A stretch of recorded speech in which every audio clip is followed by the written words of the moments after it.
कौन सी ऐसी कैरेक्टरिस्टिक्स हैं जिनके आधार पर आप कह सकते हैं कि वो रिएक्शन केमिकल रिएक्शन है या नहीं है। अब चलिए देखते हैं वो क्या क्या पॉइंट्स हो सकते हैं। नंबर फर्स्ट,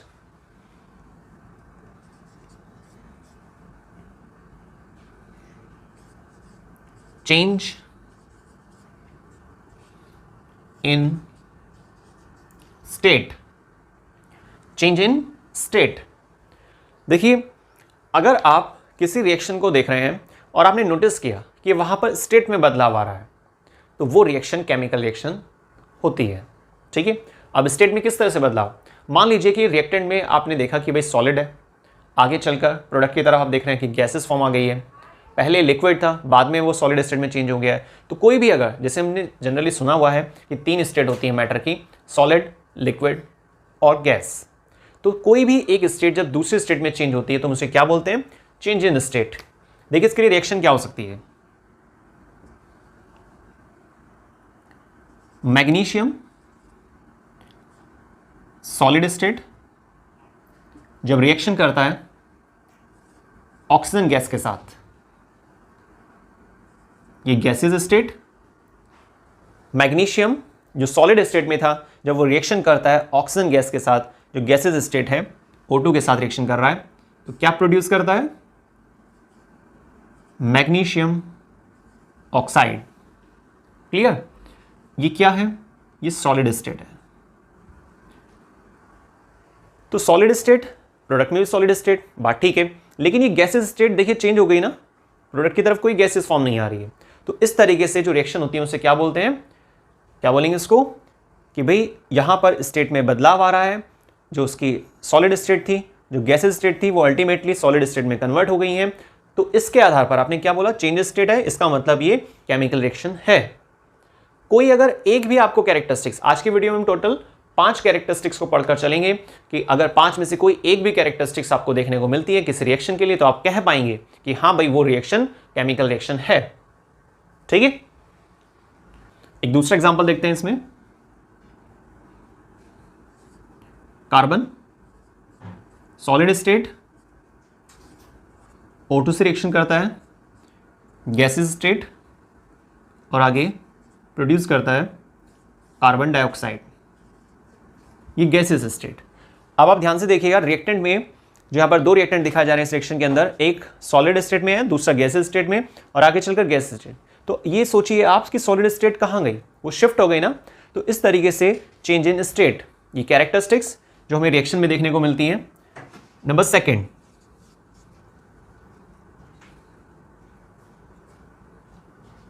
चेंज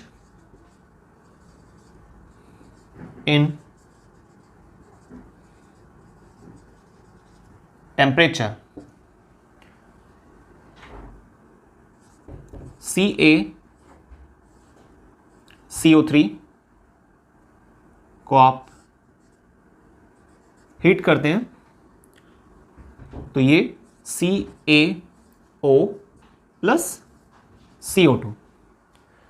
देखिए ध्यान से, इस रिएक्शन को कंप्लीट करने के लिए आपको कैल्शियम कार्बोनेट मींस लाइमस्टोन को हीट देनी पड़ी, जिसके बाद ये 2 चीजों में ब्रेक हो गया, 2 प्रोडक्ट तैयार हुए हैं। एक दूसरे रिएक्शन देखते हैं, PbNO3 का होल ट्वाइस लेड नाइट्रेट। अगर आप लेड नाइट्रेट को हीट देते हैं, lead oxide plus NO2 plus oxygen gas. Clear, तो ये हमारे पास हीट देने पर चीजें बन रही हैं। तो सोचिए आप, रिएक्टेंट की साइड हमें हीट देनी पड़ रही है, लेकिन आगे चलकर तो हीट प्रोड्यूस नहीं हुई ना, तो चेंज इन टेम्परेचर, ये सेकंड कैरेक्टरिस्टिक्स, टेम्परेचर में बदलाव आ रहा है। नेक्स्ट,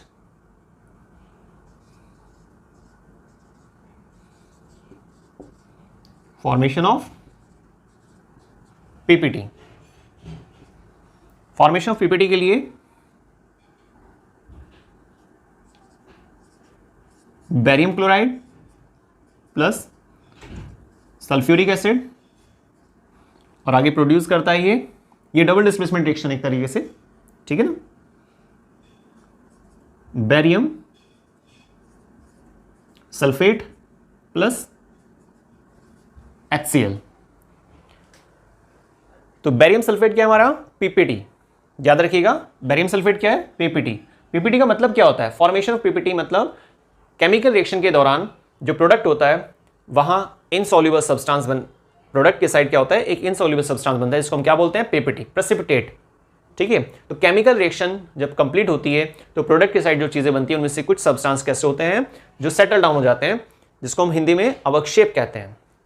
बाकी नाम क्या है यहां पर? प्रेसिपिटेट। तो BaSO4 क्या है? पीपीटी की फॉर्म में देखने को मिलेगा आपको।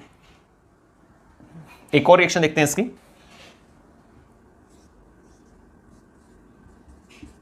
कैल्शियम हाइड्रोक्साइड से आप कार्बन डाइऑक्साइड को पास करते हैं,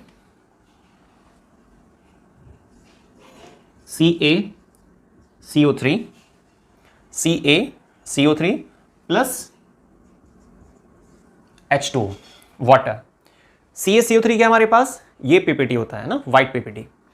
तो ध्यान रखिएगा, किसी भी एक रिएक्शन में हो सकता है 2 कैरेक्टरिस्टिक्स देखने को मिल जाए, हो सकता है 3 कैरेक्टरिस्टिक्स देखने को मिल जाए, जैसे कि ह्यूमन में भी होता है। किसी एक पर्टिकुलर ह्यूमन में आप नोटिस कर पा रहे हैं कि भाई हाँ, इसमें 6 कैरेक्टरिस्टिक्स हम देख सकते हैं, है ना। जो अच्छे व्यक्ति की आदतें होती हैं वो 6 आपको पॉइंट्स देखने को मिल रहे हैं एक ही व्यक्ति के अंदर। किसी में हो सकता है आपको 10 देखने को मिल जाए, किसी में हो सकता है 2 देखने को मिले। तो वो क्या होता है ना कि हर एक व्यक्ति को आप पहचान पा रहे हैं कि ये अच्छा व्यक्ति है या बुरा व्यक्ति है। आपने एक लिस्ट बनाई हुई है कि ये सब पॉइंट्स अगर किसी व्यक्ति में मिल रहे हैं या इसमें से 2 पॉइंट मिल रहे हैं तो भी वो अच्छा व्यक्ति है ना। तो इसी तरह से आप कैसे पहचानेंगे केमिकल रिएक्शन को कि हाँ वो रिएक्शन केमिकल रिएक्शन है या नहीं है? तो उसके लिए हमारे पास ये 5 पॉइंट आ रहे हैं, ये 5 कैरेक्टरिस्टिक्स आ रही हैं। अगर 5 में से कोई एक भी आपको मिल जाती है किसी रिएक्शन के अंदर तो आप बोल सकते हैं कि हाँ वो रिएक्शन केमिकल रिएक्शन है। क्लियर? ठीक है, नेक्स्ट आगे चलते हैं इसमें। नंबर 4, फर्स्ट हमारे पास change in state, change in temperature, formation of PPT. Next evolution of gas.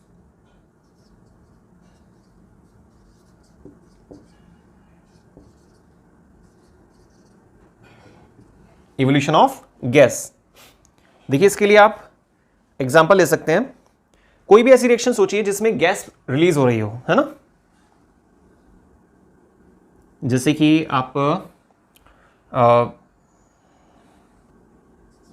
Zn plus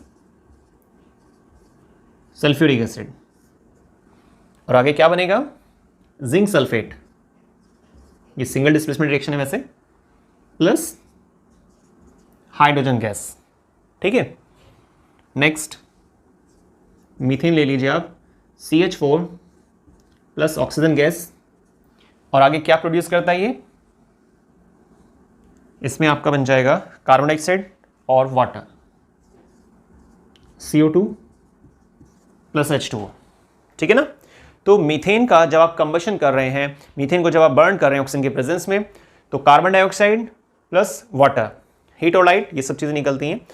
तो हमारा मेन टारगेट कैसे यहाँ पे कंप्लीट हो रहा है? नंबर 4 में इवोल्यूशन ऑफ गैस। हमारा हेडिंग क्या था? इवोल्यूशन ऑफ गैस, कि अगर किसी केमिकल रिएक्शन के लास्ट में गैस रिलीज हो रही है तो हम बोल सकते हैं कि हाँ भाई वो केमिकल रिएक्शन है। और देखिए यहाँ पर ये जो है, आप इसमें एरो भी लगा सकते हैं बल्कि इवोल्यूशन ऑफ गैस के लिए।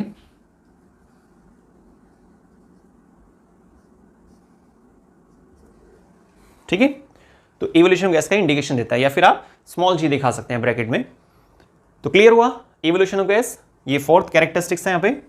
अब last number 5, change in colour. Change in colour में आप फेरस सल्फेट ले लीजिए, वो भी ठीक है। फेरस सल्फेट को आप हीट करते हैं तो Fe2O3 plus sulphur dioxide, sulphur trioxide, sulphur trioxide. ठीक है,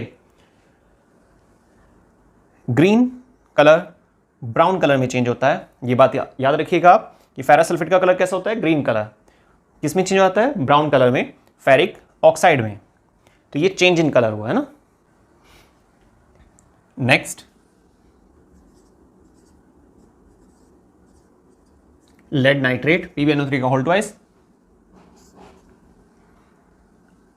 जब आप इसको हीट करते हैं ना, यहाँ पर भी आप हीट का सिंबल लगा दीजिए, इसको हीट प्रोवाइड करनी पड़ती है तभी रिएक्शन पॉसिबल है। तो आगे चलकर PbO plus NO2 plus oxygen gas. अब देखिए ये जो लेड ऑक्साइड है इसका येलो कलर होता है, तो यहाँ पर इनिशियली येलो कलर अवेलेबल नहीं था और प्रोडक्ट में आपने देखा लेड ऑक्साइड का येलो कलर देखा जा रहा है, तो ये क्या हुआ, चेंज इन कलर। ठीक है ना। तो याद रखिएगा ये 5 हमारे पास कैरेक्टरिस्टिक्स हैं जिसके आधार पर आप बता सकते हैं कि भाई हाँ ये जो रिएक्शंस आ रही हैं हमारे सामने, तो हर एक रिएक्शन में कम से कम आपको एक कैरेक्टरिस्टिक जरूर देखने को मिलेगी। अगर ऐसा हो पा रहा है तभी आप कह पाएंगे कि हाँ भाई ये रिएक्शन जो है वो केमिकल रिएक्शन है। ऐसा भी हो सकता है कि आपको किसी एक रिएक्शन के अंदर 2 या 3 कैरेक्टरिस्टिक्स भी देखने को मिल जाए। देखिए जैसे एग्जांपल, तो देखिए इस रिएक्शन के अंदर आपको चेंज इन स्टेट भी मिल पा रहा है और इवोल्यूशन ऑफ गैस भी मिल रहा है। ठीक है, और इसमें देखिए ये सॉलिड स्टेट, ये गैसेज स्टेट, तो चेंज इन स्टेट है और चेंज इन टेम्परेचर भी मिल पा रहा है। तो ऐसे बहुत सारे रिएक्शन है यहाँ पर जिसमें आपको एक ही रिएक्शन में 2 या 2 से ज़्यादा कैरेक्टरिस्टिक्स भी देखने को मिल सकती हैं। ठीक है ना। इसको थोड़ा हाईलाइट कर देते हैं। ये आपके पास first characteristics change in state, second change in temperature, third formation of PPT, next evolution of gas और लास्ट चेंज इन कलर। देखिए कंफ्यूज नहीं होना आप, स्टार्टिंग के मैंने सभी एक कैरेक्टरिस्टिक्स के अंदर 2-2 एग्जांपल्स को लिए हैं।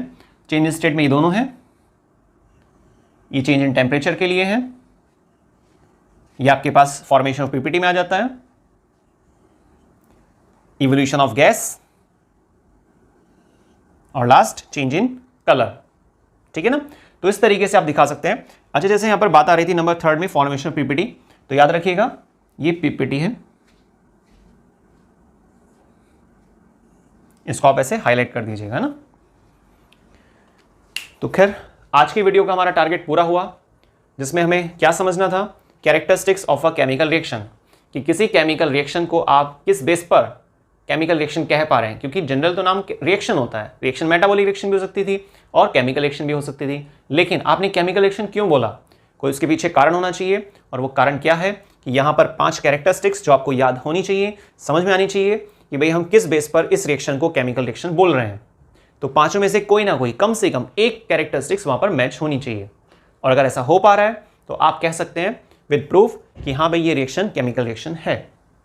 2 effects of oxidation reaction in everyday life.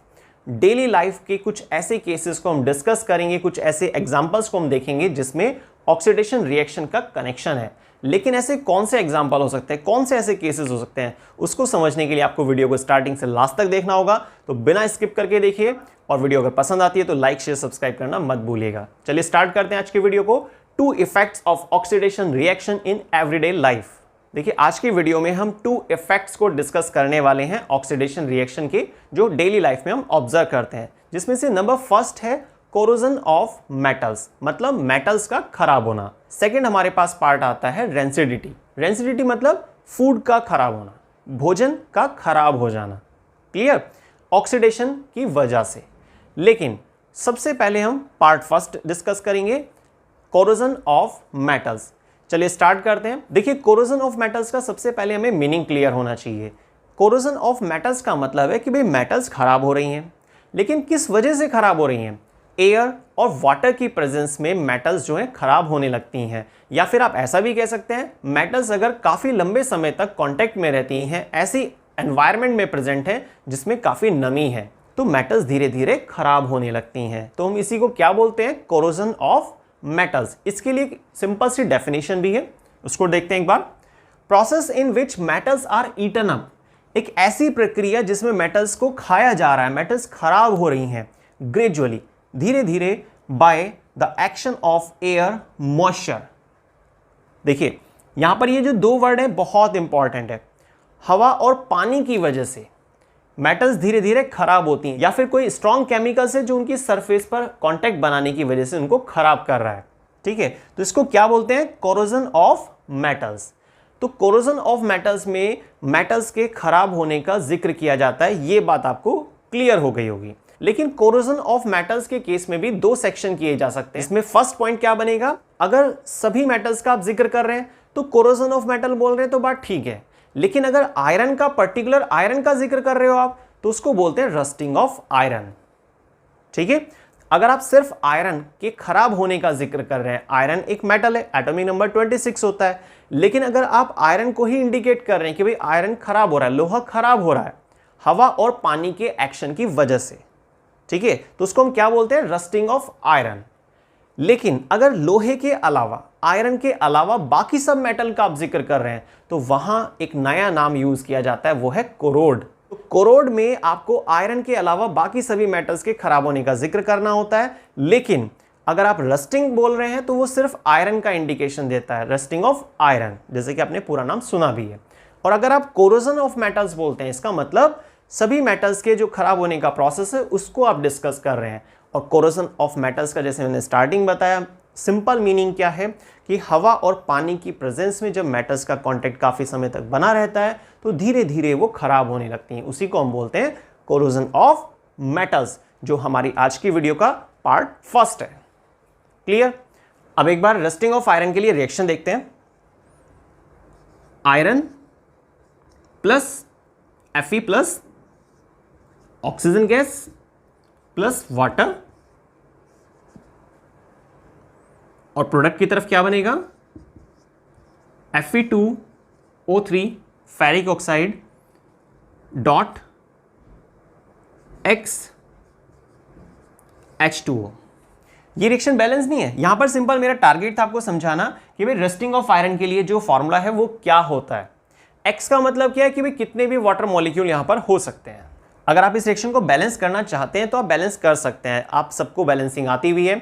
हमने एक लास्ट वीडियो बनाई थी क्लास 10th के केमिस्ट्री के फर्स्ट चैप्टर के लिए, बैलेंसिंग कैसे की जाती है केमिकल इक्वेशंस की, तो वो आपने जरूर देखी होगी। और बाई चांस अगर आपने नहीं देखी है तो आपको डिस्क्रिप्शन बॉक्स में उसका लिंक मिलेगा, आप वहां से उसको चेक कर सकते हैं, या फिर आप क्लास 10th की प्लेलिस्ट पर जाकर भी सभी वीडियोस को फर्स्ट चैप्टर की आसानी से देख पाएंगे। ठीक है, तो मैं इसको बैलेंस कर देता हूं फिलहाल।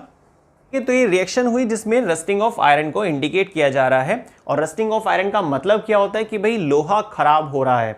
कैसे खराब हो रहा है, उसके लिए दो कंडीशन है, एयर और मॉइस्चर की वजह से, है ना, हवा और पानी के एक्शन में या कांटेक्ट में जब लोहा काफी समय तक रहता है, कांटेक्ट बनाए रखता है, तो लोहा धीरे धीरे खराब होने लगता है, मतलब रस्टिंग होना स्टार्ट हो जाती है। क्लियर? तो आपने पार्ट फर्स्ट में देखा कि कोरोजन ऑफ मेटल्स का मतलब क्या है, क्या उसकी डेफिनेशन है, एक्चुअल मीनिंग क्या है, कोरोड क्या होता है, रस्टिंग ऑफ आयरन का मतलब क्या है, रस्टिंग ऑफ आयरन के लिए फॉर्मूला क्या हो सकता है, क्या उसकी रिएक्शन हो सकती है, तो ये सारी चीजें। अब स्टार्ट करते हैं next part, rancidity. Second part, rancidity, condition produced by aerial oxidation of fats and oil in foods that marked by unpleasant smell. देखिए, इसका सिंपल मीनिंग है कि हमारा जो भोजन है, जो हमारा फूड होता है, कई बार क्या होता है वो खराब हो जाता है। लेकिन खराब क्यों हुआ? क्योंकि भोजन के अंदर, फूड के अंदर ऑयल कंटेंट होता है, फैट पार्ट होता है, उस फैट या ऑयल कंटेंट का एरियल ऑक्सीडेशन हो जाता है, मतलब वहां ऑक्सीडेशन रिएक्शन चलती हैं, जिसकी वजह से फूड स्पॉइल हो जाता है, रेंसिड हो जाता है, हमारे यूज के लिए नहीं रह पाता। लेकिन कैसे पहचानते हैं हम उसको? अनप्लीजेंट स्मेल के जरिए, या टेस्ट के जरिए, या एक नेगेटिव टेस्ट के जरिए।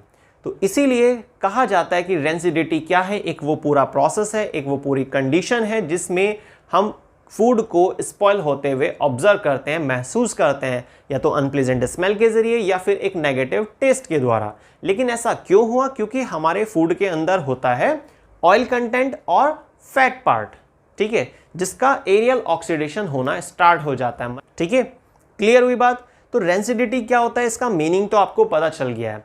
लेकिन अब एक छोटी सी बात कि क्या कोई उपाय है जिसके जरिए हम अपने भोजन को खराब होने से बचा सकते हैं? क्या जितना खाना बनाए उतना कंज्यूम कर लें?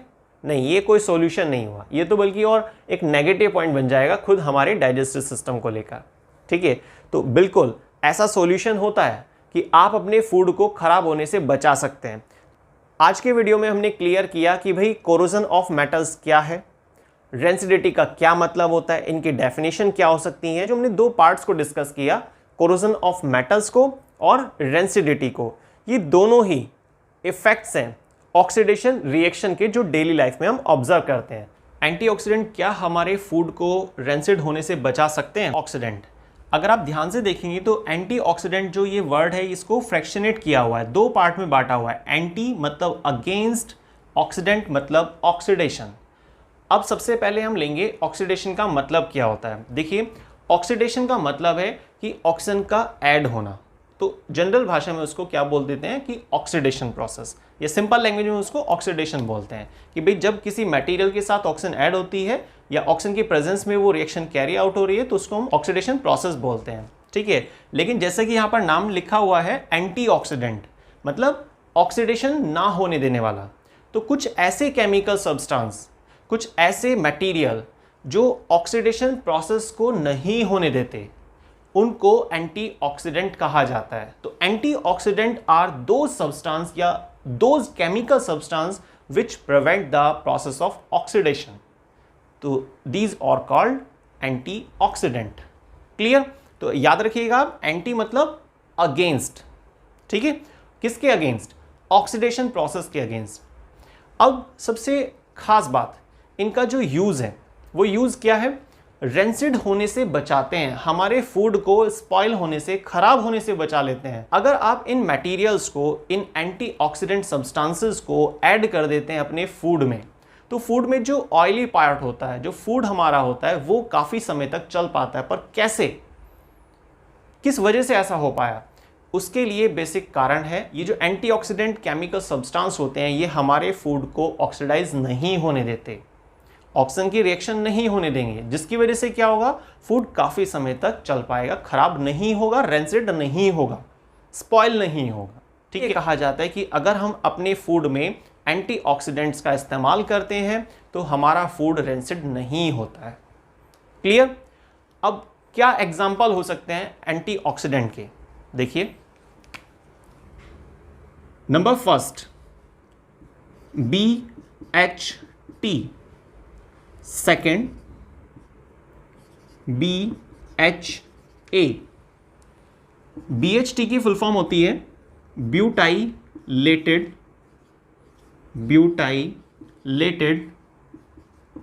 हाइड्रोक्सी।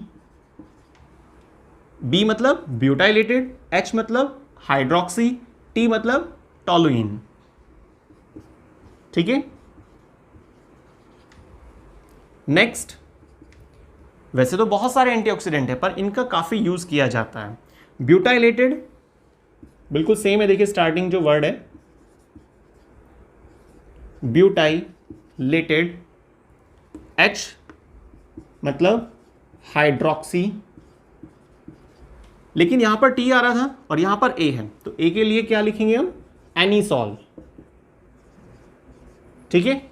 तो ब्यूटाइलेटेड हाइड्रोक्सी टोलुइन और ब्यूटाइलेटेड हाइड्रोक्सी एनीसॉल, ये वो दो केमिकल सब्सटेंस है जिनको हम एंटीऑक्सीडेंट कहते हैं। क्या बोलते हैं इनको हम? एंटीऑक्सीडेंट, जो काफ़ी ज़्यादा इस्तेमाल किए जाते हैं। और कैसे हमारे काम आते हैं ये फूड में जो ऑयल कंटेंट होता है, जो फैट पार्ट होता है, उसको ऑक्सीडाइज नहीं होने देते। ऑक्सीडाइज से मतलब है ऑक्सीजन की रिएक्शन नहीं होने देंगे, जिसकी वजह से हमारा फूड काफ़ी समय तक चल पाएगा, खराब नहीं होगा, मतलब रेंसिड नहीं होगा। तो इस तरीके से हमें एक और टॉपिक क्लियर होता है कि रेंसिडिटी क्या होती है। रेंसिडिटी एक वो कंडीशन है जिसमें फूड कैरेक्टराइज्ड किया जाता है अनप्लीजेंट स्मेल के द्वारा, ठीक है। जब हमें किसी फूड से अनप्लीजेंट स्मेल आने लगती है, असहनीय स्मेल आने लगती है, एक बैड स्मेल आने लगती है, तो उसको हम क्या बोलते हैं? रेंसिडिटी। ये पूरा प्रोसेस, और उस फूड को क्या बोलेंगे? रेंसिड फूड, ठीक है, मतलब फूड स्पॉइल्ड हो गया है, ठीक है। अब इस स्थिति से बचाने में कौन मदद कर रहा है? एंटीऑक्सीडेंट। तो एंटीऑक्सीडेंट कुछ केमिकल सब्सटेंस होते हैं जो ऑक्सीडेशन को रोकते हैं, ठीक है, हमारे फूड को स्पॉइल होने से बचाते हैं। तो एंटीऑक्सीडेंट क्या होते हैं हमने आज के वीडियो में ये समझा, किसको कहा जाता है, क्या एग्जाम्पल है जो बहुत ज़्यादा इस्तेमाल किए जाते हैं, कैसे ये रेंसिडिटी से बचाते हैं। रेंसिडिटी क्या होता है ये भी हमने आज के इस वीडियो में ही क्लियर किया, ठीक है। रेंसिडिटी से बचाने के लिए, फूड को रेंसिड होने से बचाने के लिए बहुत सारे तरीके होते हैं, उनमें से एक मेथड एंटीऑक्सीडेंट का इस्तेमाल करना ये भी है। तो बैलेंसिंग कैसे की जाती है? बैलेंसिंग का क्या मतलब होता है? केमिस्ट्री में जितनी भी आप रिएक्शंस लिखते हैं, जितनी भी केमिकल रिएक्शन को नोट करते हैं, उन सभी रिएक्शन को बैलेंस करना ज़रूरी होता है। बल्कि इस टॉपिक पर तो एक सेपरेट क्वेश्चन भी आता है। तो स्टार्ट करते हैं आज के वीडियो को बैलेंसिंग के टॉपिक के साथ। देखिए, सबसे पहली चीज़ कि भाई बैलेंसिंग का मतलब क्या होता है। केमिकल रिएक्शंस जो होती हैं उनको जब हम रिप्रेजेंट करते हैं फॉर्मूले की हेल्प से, किसी सिंबल्स के जरिए, तो उसको केमिकल इक्वेशन कहा जाता है। अब ये जो केमिकल इक्वेशन होती हैं वो बैलेंस्ड हो सकती हैं और अनबैलेंस्ड हो सकती हैं। तो एक तरह से दो तरह की हमारे पास पॉसिबिलिटी है केमिकल इक्वेशंस को लेकर, बैलेंस्ड और unbalanced chemical equation. Unbalanced chemical equation का मतलब होता है कि भाई रिएक्शन बैलेंस नहीं है। तो कुल मिलाकर बात यह आती है कि भाई बैलेंसिंग का क्या मतलब है, बैलेंस्ड केमिकल इक्वेशन का क्या मीनिंग है।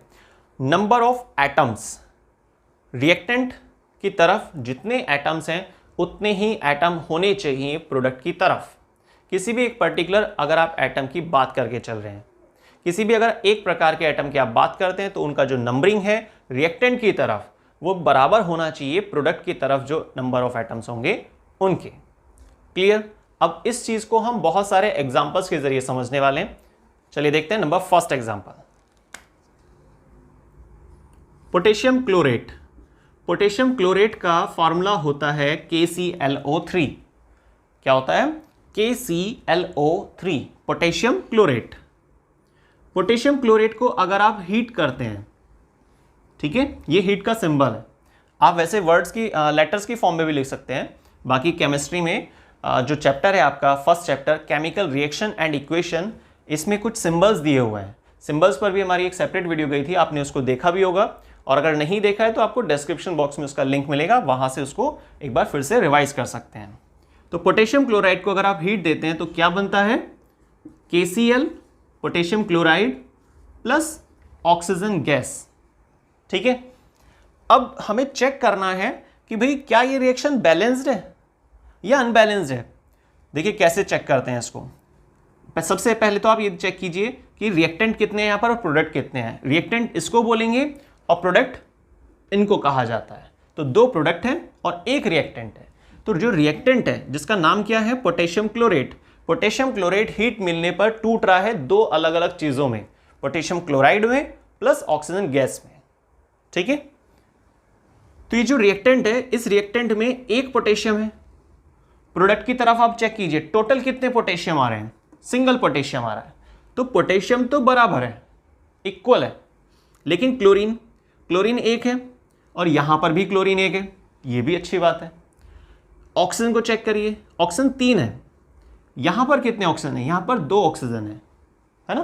तो ये ऑक्सीजन जो है ये वाला, ये गड़बड़ कर रहा है। तो इसलिए हमें क्या करना होगा? इसके नंबर को बैलेंस करना होगा। अब बैलेंस के लिए हम क्या करते हैं? कोई इसमें फॉर्मूला नहीं है, आपको क्या करना है? अलग अलग नंबरिंग से मल्टीप्लाई करके देखना है और साथ में चेक करते रहना है कि भाई रिएक्टेंट की साइड जो भी आप बैलेंस करना चाह रहे हैं, जिस भी प्रकार के एटम को बैलेंस करना चाह रहे हैं, क्या उसका टोटल नंबर बराबर हो गया है प्रोडक्ट की तरफ वाले एटम्स के या नहीं हुआ है ना।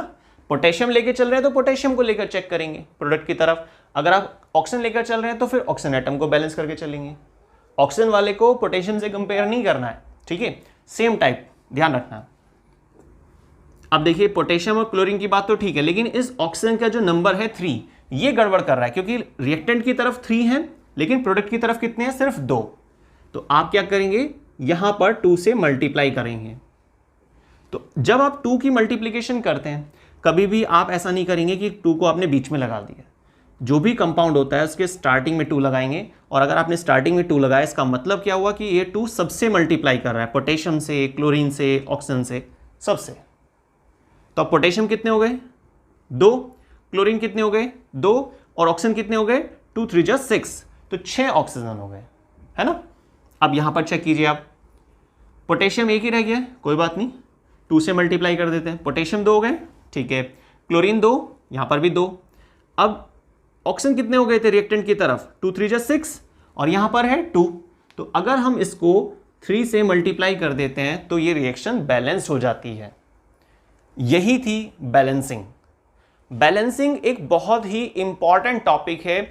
बहुत बार एग्जाम में सेपरेट क्वेश्चन आता है कि कुछ रिएक्शन दी जाती हैं और उनको बैलेंस करने के लिए बोला जाता है। तो बैलेंस तभी कर पाएंगे क्योंकि इसका कोई फार्मूला नहीं है कि आप फार्मूला याद कर लेंगे और फटाफट से उसको यूज करके बात खत्म हो जाएगी। यहां पर आपको अलग अलग नंबर को इस्तेमाल करके ट्राई करना होता है कि भाई अलग अलग नंबर को यूज करना होता है, चेक करना होता है कि क्या एटम्स का जो नंबरिंग है वो बराबर हो गया रिएक्टेंट और प्रोडक्ट का या नहीं हुआ है। ठीक है, तो फॉर्मूला कुछ नहीं है, सिर्फ प्रैक्टिस पे डिपेंड करता है। तो ये हमारा फर्स्ट एग्जांपल था। अब आते हैं next, number second, lead nitrate PbNO3। अब देखिए नाइट्रेट जो होता है ना, नाइट्रेट की वैलेंसी होती है 1 -1, लेड की वैलेंसी होती है +2। तो फर्स्ट की वैलेंसी सेकंड के नीचे। ब्रैकेट लगाना बहुत जरूरी है। आप सोचिए अगर आपने ब्रैकेट नहीं लगाया तो जब आप लेड की वैलेंसी को लिखेंगे ना सेकंड वाले पार्ट के नीचे की तरफ, तो यहां पर अगर ब्रैकेट नहीं लगाएंगे तो क्या लगेगा कि NO32, तो डिस्टर्ब हो जाएगा, गलत हो जाएगा ये, है ना।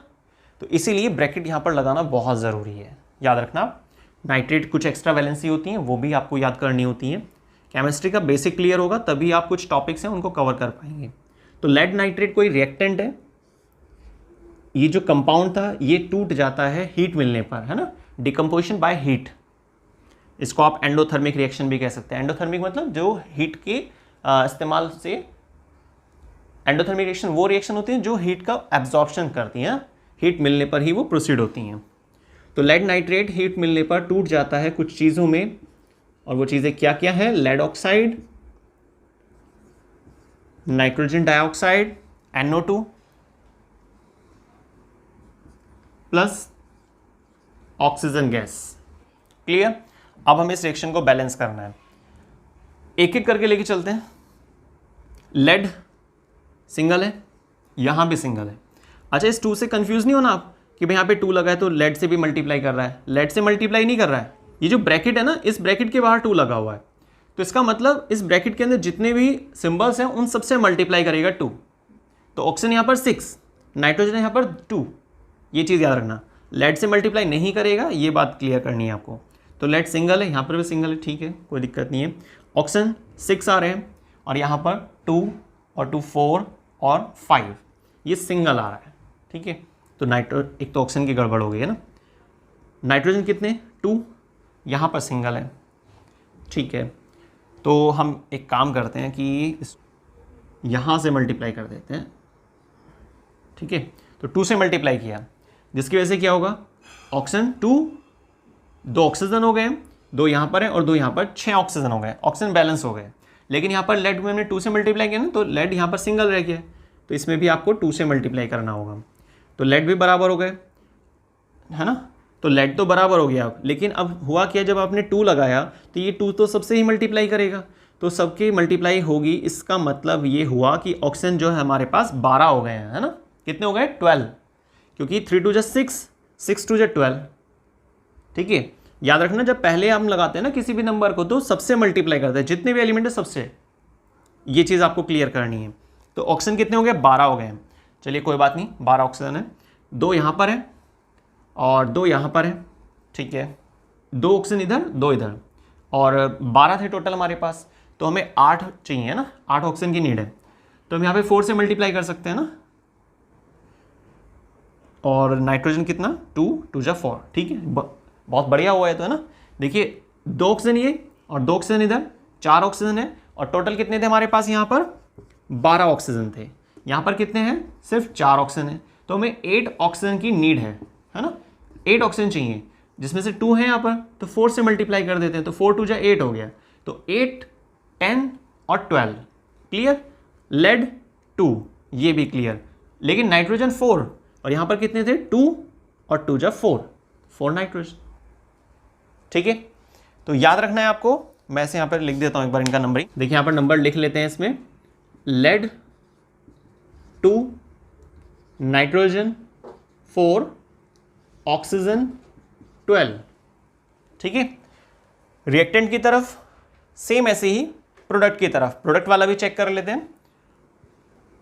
लेड 2 है और ऑक्सीजन कितने, 2 + 2 4 और 8 12, ऑक्सीजन 12 और नाइट्रोजन 4, ठीक है। तो बिल्कुल बराबर आ रहा है। तो इसको ही बोल रहे हैं बैलेंसिंग। तो ये हमारा सेकेंड एग्जाम्पल हुआ। नंबर थर्ड में हम ले रहे हैं ferrous sulphate FeSO4।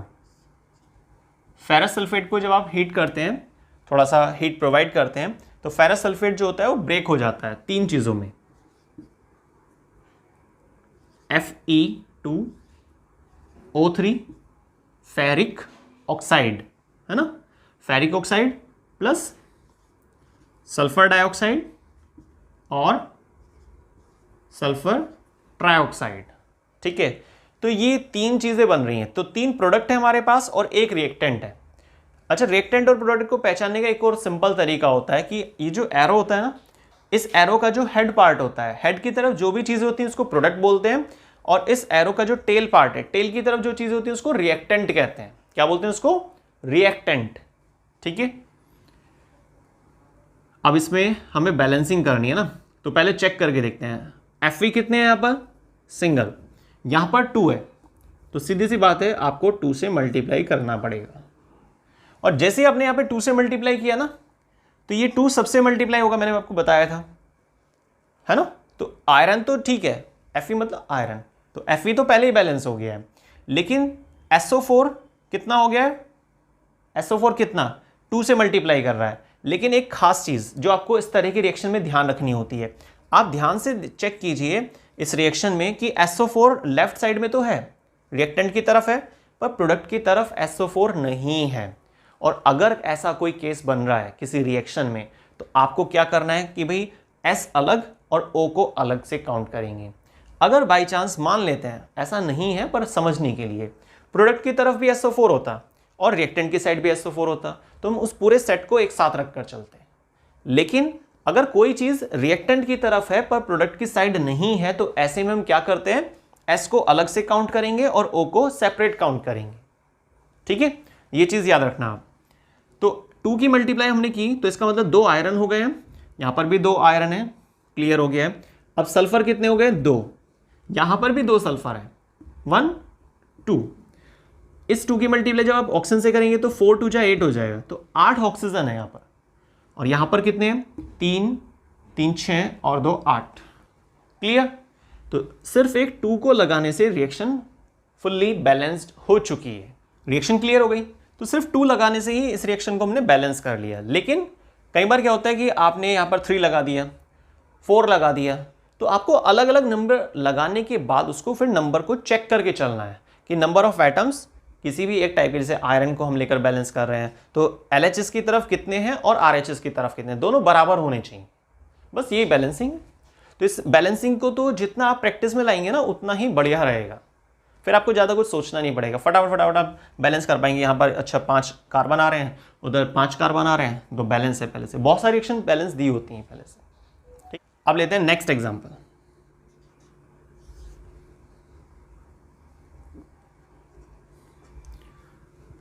Limestone CaCO3 heat मिलने पर टूट जाता है कुछ चीज़ों में CaO प्लस CO2। चूना पत्थर, क्या बोलते हैं इसको? लाइमस्टोन। कैल्शियम कार्बोनेट भी कह सकते हैं आप इसे, केमिकल बेसिस पे तो इसको कैल्शियम कार्बोनेट भी बोला जाता है, लेकिन जो कॉमन नेम है उसमें हम इसे क्या बोलते हैं? लाइमस्टोन। लाइमस्टोन ब्रेक होने के बाद 2 चीज़ें बना रहा है, एक तो क्विकलाइम और कार्बन डाइऑक्साइड। क्विकलाइम मतलब कैल्शियम ऑक्साइड। ठीक है, अब हम इसको चेक करते हैं कि क्या ये रिएक्शन बैलेंस है या नहीं। अगर बैलेंस है तो बहुत अच्छी बात है, और बैलेंस नहीं है तो भी ठीक है, उसको हम बैलेंस कर लेंगे, है ना। तो कैल्शियम एक है, यहां पर भी एक कैल्शियम है, बराबर है। CO3 यहां पर है, पर यहां कहीं पर भी CO3 नहीं है। इसका मतलब मैंने आपको पहले बताया था ना, इससे जस्ट पहले वाली रिएक्शन में, कि ऐसी इस कंडीशन में क्या करना होता है, आपको पार्ट्स में लेते हैं उसको, है ना, कार्बन अलग और ऑक्सीजन अलग। तो एक कार्बन है, यहां पर एक कार्बन है, ठीक है, ऑक्सीजन 3 आ रहे हैं और यहां भी ऑक्सीजन 3 आ रहे हैं। तो इसका मतलब ये रिएक्शन पहले से ही बैलेंस थी। ठीक है, सिर्फ हमें चेक करने के लिए ही इसको दिया गया कि भाई रिएक्शन को बैलेंस करो। तो हमने चेक किया, अपने जो भी तरीके थे उसको इस्तेमाल किया और देखा तो कि भाई रिएक्शन बैलेंस है। क्लियर? रिएक्शन समझ में आ रही है आपको? कमेंट करके ज़रूर बताइएगा। कोई भी अगर आपको प्रॉब्लम लगती है किसी भी टॉपिक में तो आप प्लीज़ मुझे कमेंट ज़रूर कीजिए, कोशिश की जाएगी जल्द से जल्द उसका रिप्लाई करने की, उस प्रॉब्लम को सॉर्ट आउट करने की। और अगर आपको वीडियोस बहुत पसंद आती हैं, बहुत अच्छी लगती हैं, तो आप प्लीज़ लाइक ज़रूर कीजिएगा, शेयर कीजिए इन वीडियोज़ को सभी फ्रेंड्स के साथ अपने, ठीक है।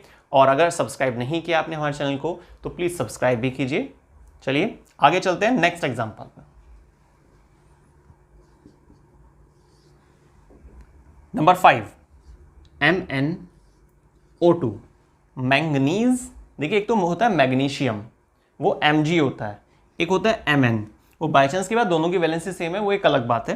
तो Mn मतलब manganese, manganese dioxide plus HCl hydrochloric acid. और क्या बनता है इसमें, तो क्या बनता है प्रोडक्ट की तरफ, manganese dichloride plus Cl2 chlorine gas plus water, ठीक है। तो ये 3 प्रोडक्ट बन रहे हैं 2 रिएक्टेंट की मदद से। अब हमें रिएक्शन को चेक करना है कि क्या ये रिएक्शन बैलेंस है, बैलेंस नहीं है तो फिर इसको बैलेंस करना है, ठीक है। और बाई चांस बैलेंस है पहले से तो फिर तो बहुत अच्छी बात है, पर लेकिन ये तो आपको क्लियर हो गया कि रिएक्शन बैलेंस नहीं है।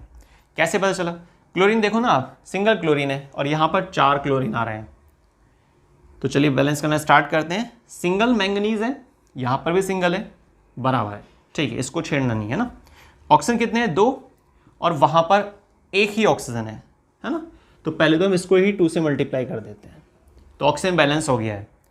लेकिन जैसे हमने वहाँ पर 2 से मल्टीप्लाई किया ना, तो हाइड्रोजन देखिए कितने हो गए, 4 हो गए हैं, और यहाँ पर कितने हैं, सिर्फ 1 हाइड्रोजन है। तो इसलिए हम इसको भी 4 से मल्टीप्लाई कर देते हैं।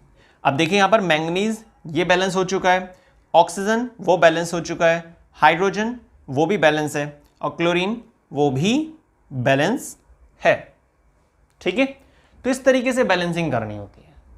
अब आपको थोड़ा कॉन्फिडेंस और बढ़ गया होगा कि अच्छा बैलेंसिंग बहुत इजी टॉपिक है ना।